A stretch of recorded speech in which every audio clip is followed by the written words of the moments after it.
ভয় পেতে পেতে একটা সময় যখন আর কিছু পাওয়ার থাকে না, তখন মানুষ কেমন যেন একটু বেপরোয়া হয়ে ওঠে। যারা পালাতে চায় তারা একসময় ছুটতে ছুটতে আর পারে না, ক্লান্ত হয়ে পড়ে, শরীর অবশ হয়ে আসতে চায়। তখন যে তাড়া করছে তার দিকে ঘুরে মারাত্মক শ্লাঘা আর একটা অসম্ভব রাগ নিয়ে হয়তো এলোপাথারি কয়েকটা মার ছুঁড়ে দেয়। কিছু গায়ে লাগে, কিছু এই পলাতকে রধত্তে এদিক ওদিক হয়ে যায়, হার মানতে চায় না। কিন্তু হিরো পার্টির দল কখনোই ওই শেষ মার ছাড়া খেলা ছাড়তে চায় না। সে পুরুষ হোক বা অন্য কেউ, অসম যুদ্ধে হার অবশ্যম্ভাবী জেনেও সেখান থেকে নেমে যাওয়াটা হয়তো খুব সহজ নয়। কেউ বলবে বোকামি, কেউ বলবে সাহসিকতা। অনিকে কিভাবে বর্ণনা করা যায় বলা মুশকিল। সেই দিন সেলুনে কি হয়েছে অপু কাউকে বলেনি। দোকানের চৌকাঠে হোঁচট খেয়ে পড়েছে রাস্তায়, তাই ঠোঁটটা একটু ফেটে গেছে, এই আর কি। এর থেকে বেশি কিছুই বাড়ির কাউকে জানায়নি অপু।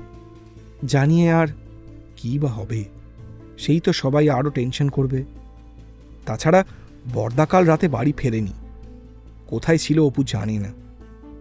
সকালে উঠে বাবাকে জিজ্ঞেস করল, বাবা, বর্দা কোথায়? বাবা নির্বিকারভাবে বলল, কাল বলছিল যে রাতে নাও ফিরতে পারে, ফেরেনি, কোথাও একটা যাবে বলল, কাজ আছে। বর্দা আজকাল অনেক কিছুই লুকিয়ে রাখে, কিছুতেই খোলসা করে তেমন কিছু বলে না। রিজুদারা এসেছে ডাকতে। খেয়ে দিয়ে বেরিয়ে গেল অপু। মাঠে যাওয়ার সময় কালকের ওই লোকটাকে দেখতে পেল গলির মোড়ে। ওর দিকে একটা অদ্ভুত দৃষ্টি নিয়ে তাকিয়ে আছে। চাপা গলায় রিজুদাকে জিজ্ঞেস করল, রিজুদা, ওই লোকটার নাম কি গো? রিজুদা একটু ভুরুকুচকে জিজ্ঞেস করল, কেন বলতো? নিজেকে মুহূর্তের মধ্যে সামলে নিয়ে অপু বলল, আরে না না, কিছু না, বলো না। আরে ও তো রঘু, হারাকে চিনিস তো? ওর সঙ্গে সঙ্গেই ঘুরে বেড়ায়।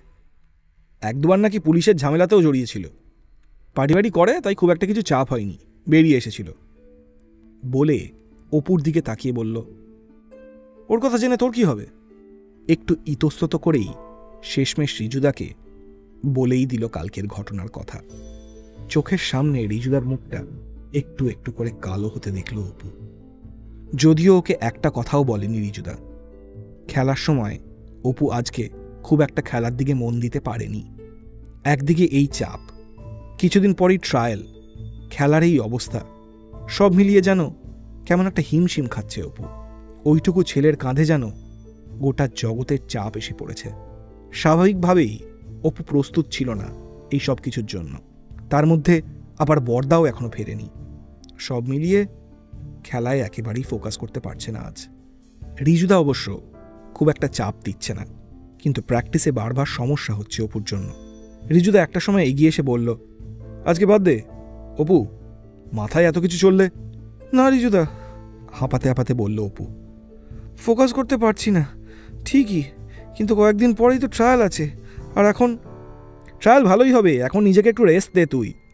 রিজুদা ঘাড়ে একটা হাত রেখে অপুর সঙ্গে মাঠ ছেড়ে বেরিয়ে এলো। মাঠের ধারে এসে বসে পড়ল অপু।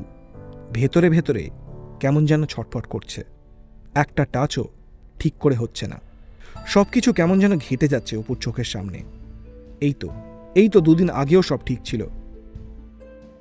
খেলাটা খুব ভালো হচ্ছিল না ঠিকই, কিন্তু হয়ে যেত, অপু জানে যে হয়ে যেত।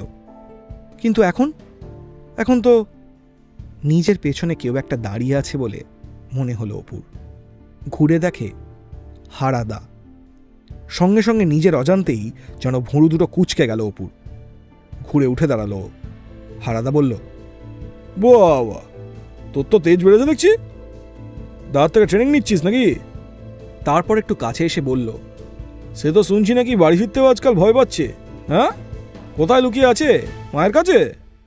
একটা প্রচণ্ড নোংরা হাসি হাসল তারপর হারাদা। আর অপু মুহূর্তের মধ্যে সমস্ত সঙ্গীত হারিয়ে ফেলে হারাধার কলার ধরে মারতে গেল। সঙ্গে সঙ্গে তেড়ে এলো রিজুদা।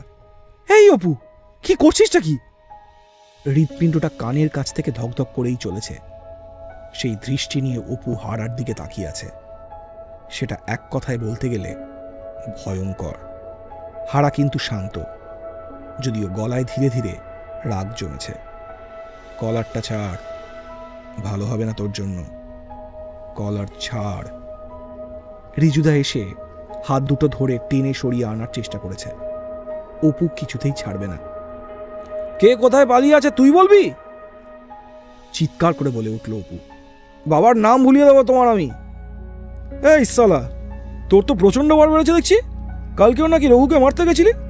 কোন রকমে কলার ছাড়িয়ে একটা স্টেপ পিছিয়ে গিয়ে বলল হারা। একটা আঙুল তুলে বলল, বেশি তেজ দেখাচ্ছিস না, বেশি তেজ দেখাস না, আঙুল নামিয়ে কথা বল। অপুর গলার স্বর নামেনি। মাঠের ধারের বাড়ি থেকে একটা দুটো মুখ উঁকি দিচ্ছে। অপুর মুখে আবার তুই তুকারি শুনে এবার মাথা গরম হয়ে গেল হারার। তুই করে বকছিস কাকে? হ্যাঁ, সারাক্ষণ আমাদের পেছন ছেড়ে ছেড়ে উঠলি, আর এখন আমাদেরকে তুই তুকারি করবি? রিজুদা বলে উঠল। আরে কি করছিস কি তোরা? লোকে দেখছে, করিস না এখন এরকম। রিজুদার কথা শুনে কয়েক সেকেন্ডের জন্য থমকে গেল হারা। চারপাশে একবার দেখে নিয়ে মুহূর্তের মধ্যে নিজেকে সামলে নিল। তারপর বলল, শোন, তোর সঙ্গতটাকে বল সামলে চলতে, না হলে ওর আর ওর দাদার দুজনেরই ভালো হবে না। শুনে আবার তেড়ে যেতে উদ্যত হলো অপু, কিন্তু রিজুদার একটা ধমকে আর কিছু করল না।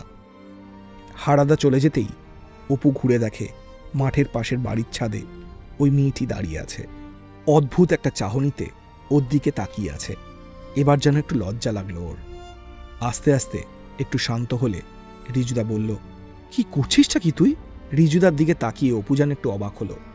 রিজুদার মুখে এই পরিমাণ ভয় ও কখনো দেখেনি। এই রিজুদাকে কেমন যেন অচেনা লাগছে ওর। জানিস না এটা নিয়ে অনির কিরকম সমস্যা হবে? তারপরেও এরকম গাধার মতো কাজ করছিস? অপু বলে উঠল, কিন্তু রিজুদা তাই বলে কি ওদের কেলাবি? তোর বর্দাকে মেরে ফেলে রেখে চলে যাবে, বুঝতেও পারবি না। আগের বছর পাশের পাড়া সেলিমের সাথে কি হয়েছিল মনে নেই? সেলিম বলে একটা ছেলে ছোট একটা সেলাইয়ের দোকান চালাতো। আগের বার ইলেকশনের সময় ওকে বলা হয়েছিল পার্টির জন্য কাজ করতে। একদিন দুদিন ধাওয়া খেয়ে করেও দিয়েছিল, কিন্তু একদিন মার খাওয়ার পর থেকে আর বেরোয়নি। জোর করায় একদিন প্রচণ্ড ঝগড়ার মধ্যে হাত চালিয়ে দেয় সেলিম। দুদিন পর ড্রেনের ধারে ওকে মেরে ফেলে রেখে চলে যায়। পুলিশ বলে বস্তিতে নিজেদের মধ্যে হাতাহাতি করে মৃত্যু, অথচ সবাই জানে যে রক্তিমের ছেলেরাই এই কাণ্ড ঘটিয়েছে। কাজের সঙ্গে জড়িয়ে যাওয়ার পরে আর ফিরে যেতে না চাওয়ায় ওকে আরো জোর করা হয়েছিল। সেলিম মাথা গরম করে বলেছিল সব কুটকাচারি ফাঁস করে দেবে। তার উপর সবার সামনে ওই রঘুকে মারতে গেছিল। ব্যাস, সবটাই অপু জানে। এখন রিজুদার কথা নিজেকে একটু বোকা বোকা বলেই মনে হলো ওর। রিজুদা বলল, বাড়ি যা, একটু মাথা ঠান্ডা কর, ঘুমিয়ে নে পারলে, বিকেলের দিকে যাচ্ছি। অপু মাঠ ছাড়ার আগে একবার ছাদের দিকে তাকালো। মেয়েটা এখন আর ওখানে নেই।